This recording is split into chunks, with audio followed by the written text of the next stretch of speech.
রাজুবাবু কোথায়? রাজুবাবুর জন্য একটা জোরে হাততালি। এত সুন্দর একটা আয়োজন করেছেন এবং আমি এখান থেকে দেখতে পাচ্ছি ইন্ডিয়া গেটটা। যারাই করেছেন তাদেরকে আমার অসম্ভব শুভেচ্ছা এবং অভিনন্দন। খুব সুন্দর হয়েছে।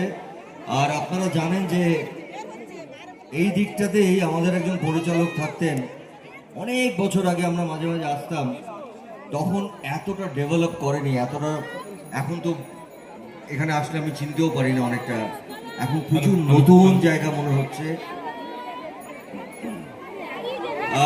এখানে একজন স্বনামধন্য পরিচালক, যিনি একসময় বাংলা ছবিকে তার কাঁধে টেনে নিয়ে গিয়ে আপনাদেরকে কয়েকশো ভালো বাংলা ছবি দেখিয়েছেন, আপনাদেরকে উপহার দিয়েছেন।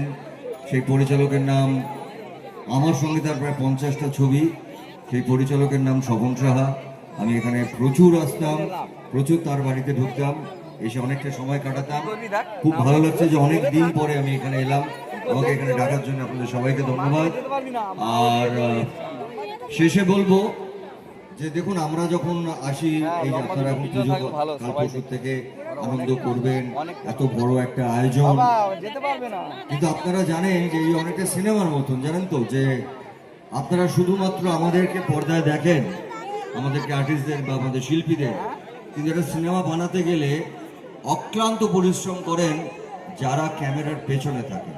ঠিক সেইভাবেই এই যে আজকে এত বড় একটা দুর্গা উৎসব আপনাদের এখানে হচ্ছে, মানে আপনাদের পাড়ায়, আপনাদের নিজেদের জায়গায়, সেখানে অক্লান্ত পরিশ্রম করেছেন আমার সব ছোট ছোট ভাইরা, যারা রাত জেগে দিন জেগে।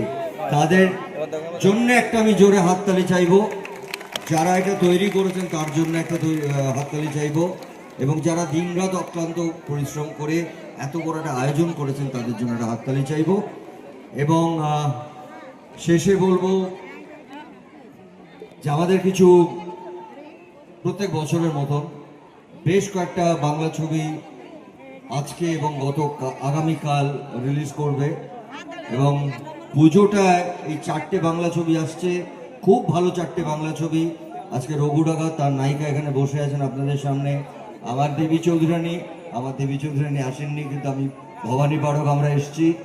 আপনারা 4টে ছবি, বাংলা ছবি, বাংলা ভাষায় বাঙালি ছবি, হলে গিয়ে দেখবেন, আপনাদের ভালো লাগবে। এবং তারপরে বেছে নেবেন কোন ছবিটা একবার দেখবেন, কোন ছবিটা দুবার দেখবেন। কিন্তু প্রতিদিন একটা করে বাংলা ছবি আপনাদের দেখতে হবে। কথা দিচ্ছেন তো? দেখবেন তো? Thank you so much.